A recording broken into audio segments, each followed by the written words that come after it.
Welcome to News in Context. I'm Gina Valeria. In this episode, we explore the sharp increase in fentanyl deaths across the country, including in San Francisco and the Bay Area, which had thus far had great success in combating the opioid epidemic. My guest is Dr. Phillip Coffin, Director of Substance Use Research at the San Francisco Department of Public Health, who discusses how fentanyl is different than other opioids and what we can do to mitigate its impact. I'm very thankful for you talking with me today because this is an important issue and it's affecting San Francisco. It's something I think we've heard a lot about in other parts of the country, but San Francisco is being affected. Can you talk a little bit about the current state of the situation in San Francisco? So we now have sort of a new baseline where fentanyl is the primary cause of overdose deaths, responsible for around 90% of our opioid overdose deaths in the city. This has been connected to a really profound increase in the number of people dying each year from drug overdose. We've gone from around 200 a year to close to 700 a year. Wow. Is this something that you saw coming? Is this something that you expected based on what was happening in other parts of the country or based on San Francisco's general makeup? Yes.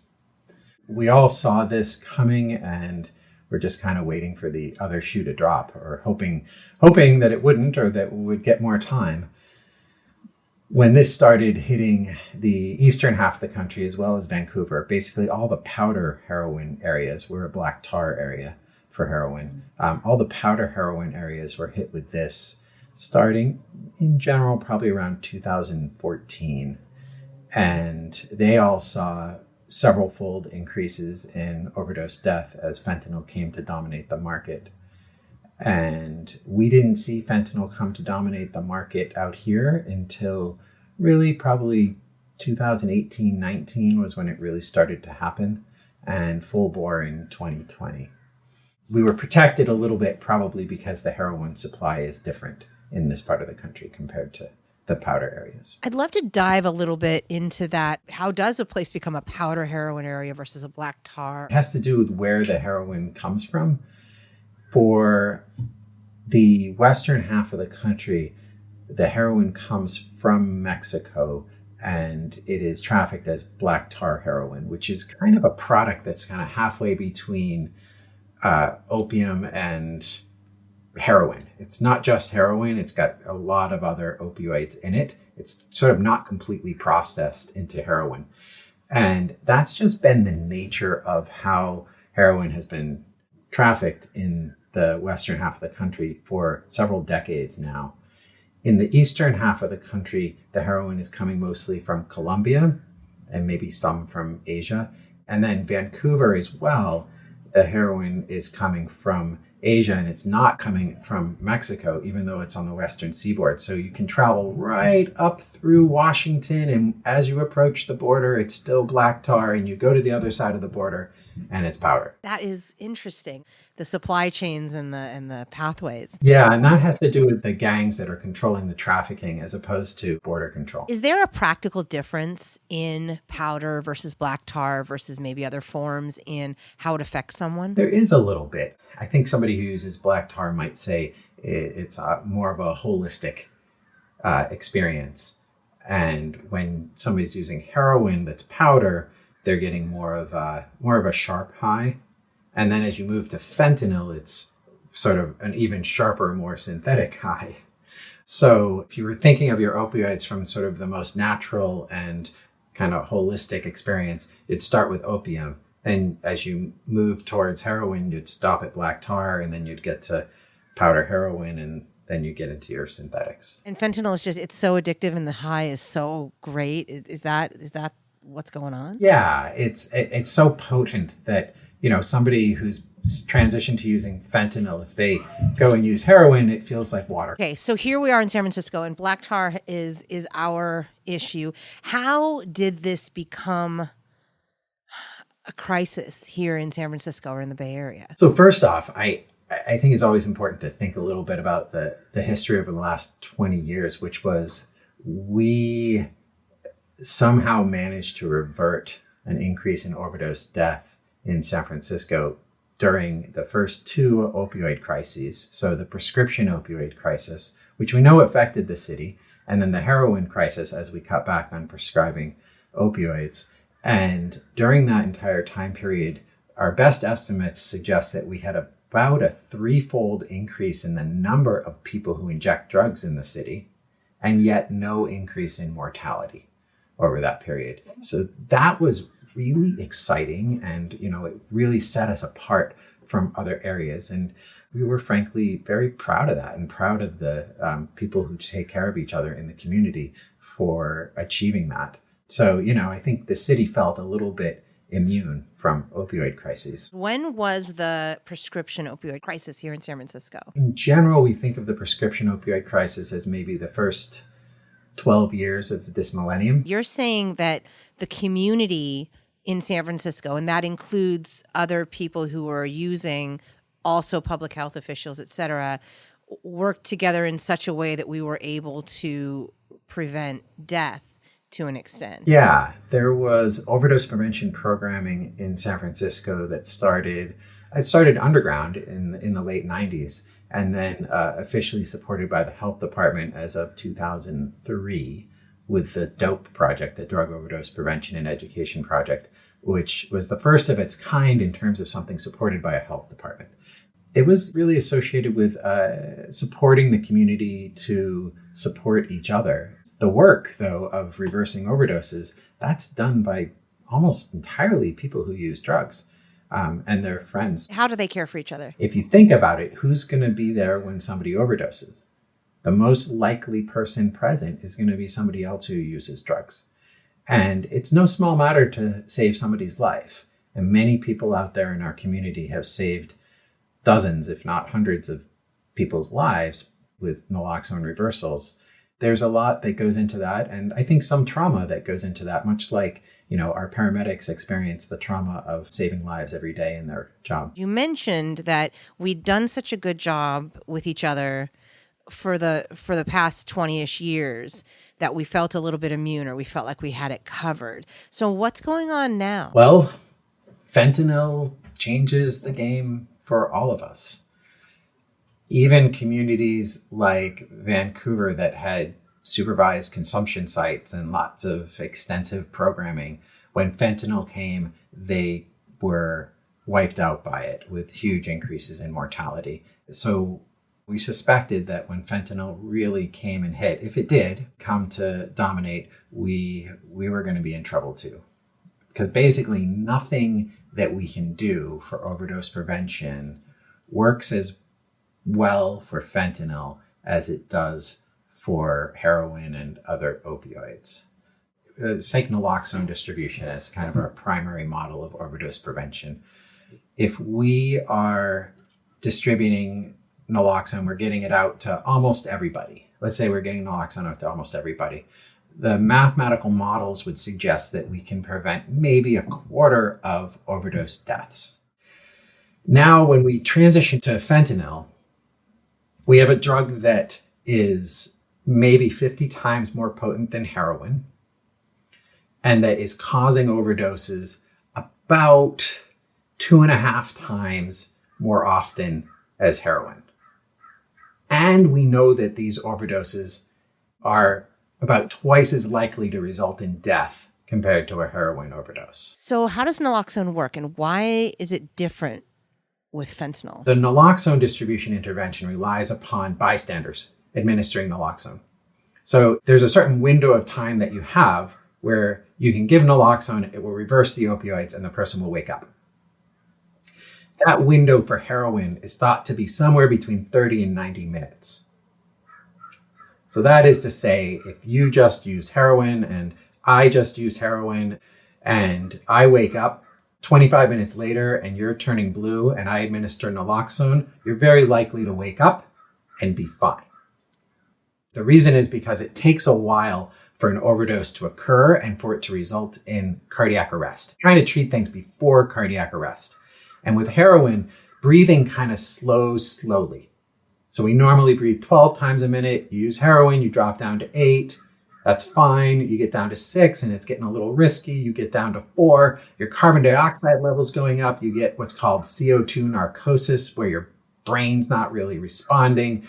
If it gets too far, you're not going to respond to naloxone and eventually your heart's going to stop. So we have at least 30 minutes to respond with a heroin overdose. Fentanyl, in contrast, it works much, much faster. So within seconds to minutes, somebody's breathing can stop completely from fentanyl. And when that occurs, then you're just counting down the minutes until cardiac arrest hits. So I would estimate, I don't have good numbers on this, but my estimate is that you probably have about 5 to 15 minutes to respond to a fentanyl overdose, compared to 30 to 90 minutes to respond to a heroin overdose. So what that means for a bystander intervention is that it's not going to work as well. The problem is getting that naloxone on board quickly enough, especially if the other bystanders are also high, right? So you have to wake up from your nod to help your friend. So one of the things that we strongly recommend is staggering use. So we don't use at the same time so we can make sure each other is safe.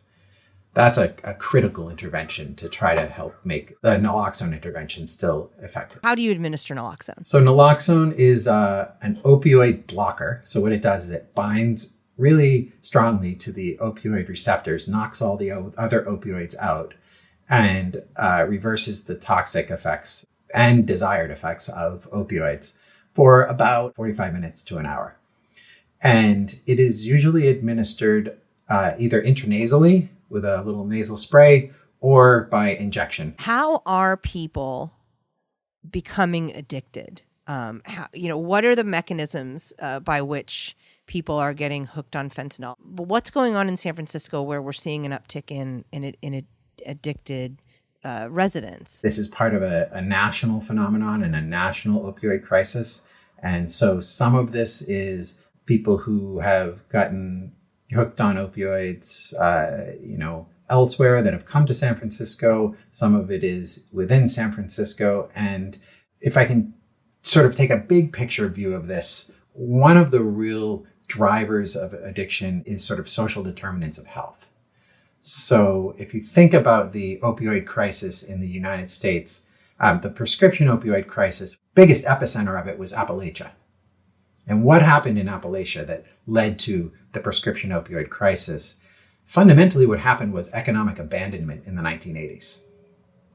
So that whole region of the country had no job prospects. And then that, in combination with the overprescription of opioids, led to that region being prescribed massive amounts of opioids and really getting hooked on opioids and not looking really any different from an inner city, very poor neighborhood that has limited economic prospects and a higher risk of developing problematic substance use disorders. I guess the simple way to say, poverty, economic inequality, racism. These things are some of the social determinants that influence or increase rates of addiction and problematic drug use. For additional context, when someone's facing poverty, when someone's facing racism, how would you describe the reasons that they turn to drug use? And I might theorize that they're feeling frustrated, they're feeling kicked back, they're feeling helpless, and they're looking for a way to sort of numb the pain. Is that how you might describe the pathway toward this type of drug use? Yeah, I mean, if I could remember the exact quote, I'd use Lenny Bruce. Opioids, they really do help to numb the pain of life. Life is really hard, and for some people, particularly people that are facing some of these obstacles, the pain, it can be really, really hard to make it through. And opioids and sometimes certain other drugs, they can really help people to tolerate day to day. The problem is that the long-term consequences can be really serious. But in the short term, at least, it's a way to survive for another day. You hear people talking about overdose, and there's this sort of push and pull or this tension between it's the fault of the addict versus it's a public health crisis and we need to treat it as as something that needs an intervention and needs care. What might you say to someone who comes from the perspective of, well, people have a responsibility to take care of themselves and they did this to themselves? How might you respond to that? As we talked about, the reasons people end up in a situation with a use disorder are driven largely by social determinants of health. That's not to say, though, that wealthy people don't develop use disorders as well. I mean, wealthy people certainly use drugs, they develop use disorders, and then they go on to star in blockbuster movies and be really successful because they have the resources to be able to care for themselves and work through serious disorders. And that's wonderful. I wish that was available for everybody, to have the financial and the social capital to be able to help people work through these problems. You're listening to News in Context. I'm Gina Valeria. We're talking with Dr. Phillip Coffin, Director of Substance Use Research at the San Francisco Department of Public Health, about the impact of fentanyl. I generally describe addictions kind of like I describe type 2 diabetes, and I'll use my father as an example. He ate a lot of donuts in his life, and he had a genetic predisposition for type 2 diabetes and was very overweight and didn't exercise enough. And he developed type 2 diabetes, and his providers treated him with the appropriate medications, and he never got his his sugar under control. But he was given all the vaccines and all the cardiac protection medication and all the other stuff and all of the expensive care that you need. And he outlived his father by 16 years because of all these interventions, even though he never got his donut habit under control. And I am so grateful for those extra 16 years I had with my dad. And I wish the same for everyone else who has somebody who has a substance use disorder. Even if they can't get that substance use disorder under control, there are things we can do to help them be healthier and to support people in living longer. That may seem a little bit superficial because a donut habit isn't as harmful to the family as a drug habit might be. But there's a little bit of a correlation, and those who have lost loved ones to overdose death know how horrible that pain is and how much we wish they were still there. I appreciate that. Having these conversations to try to make these connections is something I appreciate you taking the time to do with me. So let's go back to what might work. And I guess I want to talk about, both what we're doing here in San Francisco, what you're advocating for, and also strategies that have worked elsewhere in other parts of the country and other parts of the world that have helped either save people's lives in the moment or helped with the addiction challenges that they face. In the setting of fentanyl, opioid deaths have increased from about 120 a year to about 480 a year. So about a fourfold increase. We think that without naloxone, they would be around 550 for the opioid deaths. So we're still preventing at least as many, if not a little bit more, of the deaths. But it's a smaller proportion for the reasons that we talked about. So that is disappointing. If we stop doing naloxone, we'd see another spike in mortality. But it's not, it's kind of not as satisfyingly effective as it used to be. The same goes for our medications. So we know that methadone and buprenorphine are medications to treat opioid use disorder, are really effective at reducing mortality. And they're also really effective at improving people's lives, decreasing illicit income, increasing housing, increasing contact with friends and family, increasing employment, increasing all the things that we want to increase and decreasing the things that we're concerned about. These interventions are not working as well in the era of fentanyl. They still work, just not quite as well. And there's a couple of reasons. The primary one is that fentanyl is so potent, and these other medications are just not as potent. And I'm going to get on methadone and it's not going to be strong enough compared to what I was getting on the street. So the drug's so strong on the street that enticement to get into a program or on other kinds of treatment is lower. And then with buprenorphine, which is our other medication, and there's a regulatory difference between these. Methadone you can only use for treatment at a methadone treatment program. Buprenorphine, any medical provider can prescribe. And you pick up at a pharmacy and you're treated, just like my dad was with his insulin, which is fantastic and wonderful. And you don't have to go stand in line with a bunch of people who are using drugs and be tempted to use drugs. So you have that independence and you're treated like you should be in the medical system. The problem with buprenorphine is a little bit complex, but to start buprenorphine, you have to lower your tolerance to opioids enough that the buprenorphine won't send you into withdrawal, because buprenorphine has a ceiling effect. So if you're on this high dose of heroin, you stop using for a day, your tolerance goes down, you start buprenorphine, you feel a little bit better and things are nice and smooth and it goes great. With fentanyl, your tolerance is so sky high. You can stop fentanyl for 2 days and be in horrible withdrawal, and you start buprenorphine and your withdrawal gets worse because buprenorphine is so much lower than the fentanyl level.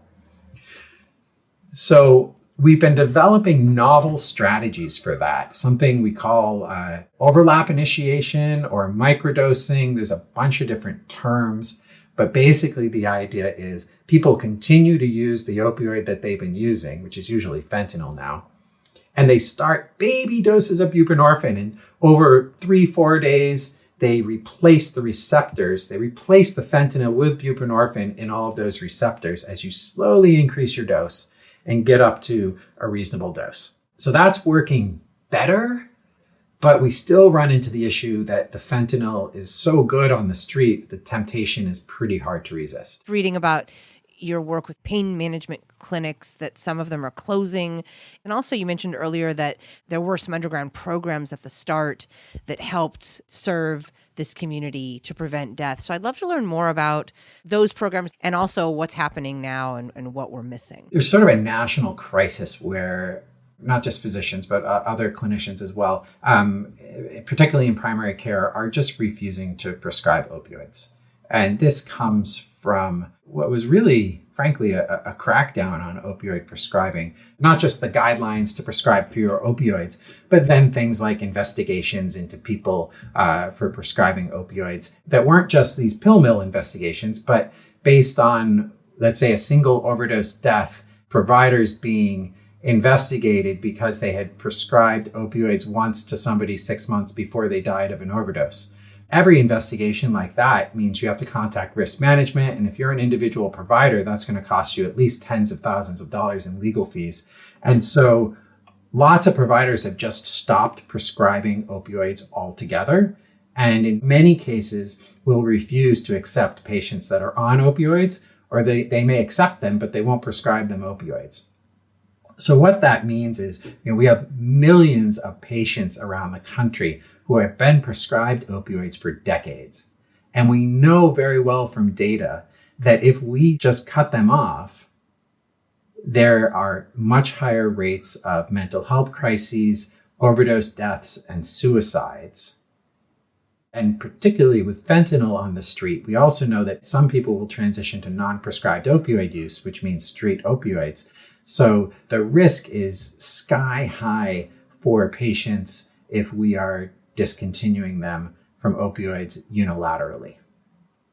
So that becomes an issue in places like California. It comes to the fore when pain clinics are shuttered. For example, the LAGS clinics, pain management clinics that cared for 20,000 patients for pain management alone, that shut their doors in May and led to a number of patients hopping from emergency department to emergency department to try to get their refills on opioids because they couldn't find a provider who would prescribe them. I see this as really disgusting. If you think that prescribing opioids was problematic and we caused a terrible problem as a healthcare system, then we as a healthcare system have the ethical responsibility to manage the fallout of that, whether that's continuing to prescribe opioids for those who have become reliant upon them and can't do without them, or managing the use disorders that emerge from the prescribing. I don't see it as very different from a surgeon leaving a instrument inside a body during a surgical procedure and then, refusing to care for the patient when they show up for help. It's our responsibility to deal with that on both sides. Now, I have to say, I understand providers' reluctance to do it because of the regulatory crackdown. But we are seeing a reversal of that regulatory crackdown. California Department of Public Health and the medical board issued statements saying you should continue opioids when you inherit patients, and work with them towards transitioning care that is patient-centered. And the CDC new guidelines are finally coming out that say essentially the same thing, that you really shouldn't discontinue opioids in that circumstance unless there is a critically urgent need to do so for patient safety purposes. I want to say I appreciate your analogies, like you see it as analogous to leaving an instrument in somebody in surgery. Like those are powerful and really helpful. Helping the public understand is one part of this. But what can we do to help this situation? What can we do to contribute to a solution? Some of the other things that have been tried include things like the safe consumption facilities or overdose prevention sites, places people can go and be safe. In places like San Francisco, the most important thing we need is just places where people can be. In the Tenderloin, we used to have more drop-in centers where people could go and could spend the afternoon and be safe. Those were all shut down. Starting to see some reemergence of spaces where people can be is really, really important. And it's important on so many fronts because it means that people are safe and it means that the community is less bothered by certain activities happening on the street. So it's a win-win. So I think one of the things the public can do is, support things like the Tenderloin Linkage Center and the efforts to find places for people to be safe. On the journalism side, which is kind of where I come from, when those spaces are called overdose sites or needle sharings, the public sentiment or support goes down. But when you call it pain management or overdose prevention, public sentiment goes up. So that verbal framing can play a role in how the public responds to those spaces. Another thing that I would love to see would be greater options for treating opioid use disorders. In most of the developed countries around the world, there are other types of treatments available. For example, Canada has long-acting morphine, they have Dilaudid, they have heroin prescription programs. They have a whole bunch of different options for treating people who don't thrive on the options that we have available here. We're hamstrung by federal rules on that one. So it's a work in progress, but you are fighting the good fight. You asked what public can do, and we do have deaths as well from people who goes out on the weekend once in a while and think they're using cocaine, but they're using fentanyl. We're definitely seeing these. Might be as much as a quarter of our deaths. So the biggest thing I can say is, anyone who accesses any drugs that are not prescribed through the traditional route should have naloxone, should be aware of the risk that what they're consuming could be fentanyl, and should make sure that somebody can help them if something happens after use. I can't emphasize how important that is. You don't see a lot of heroin deaths in youth. Most heroin overdose deaths happen when people are in their 40s or 50s. But fentanyl, we see more deaths among youth, and some of these youth are not intending to use fentanyl. That's an easy population that we could impact by really raising the awareness of this concern. Thank you to my guest, Dr. Phillip Coffin, Director of Substance Use Research at the San Francisco Department of Public Health. Music in this episode includes Spring Fling by Track Tribe and The Heist by Silent Partner. In addition to hearing News in Context every Friday at 8:30 a.m. and 6:30 p.m. on KSFP 102.5 in San Francisco, you can hear it on Spotify, Stitcher, Apple Podcasts, iHeartMedia, Google Play, Google Podcasts, Podbean, YouTube, and PRX. We're also on Facebook and Twitter at News in Context SF and on Instagram at News in Context. And you can find links to all of that at newsincontext.net. I'm Gina Valeria. Thank you for listening.